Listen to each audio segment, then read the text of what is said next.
يلا يا شباب أسئلة اليوم. من هو زوج فاطمة الزهراء رضي الله عنها؟ علي بن أبي طالب. أحسنت. من هي ذات النطاقين؟ اسماء بنت أبي بكر. أحسنت. من هو النبي الذي انشق له البحر؟ موسى عليه السلام. أحسنت.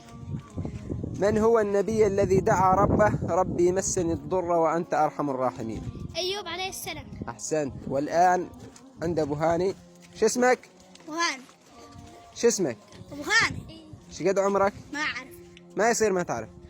شو قد عمرك؟ 60. شو قد؟ 60. إذا أنت 60 هاني شو قد عجل؟ 30. 42. شو قد؟ 42. طيب أريد أذكرك بسؤال سألتك إياه أولي.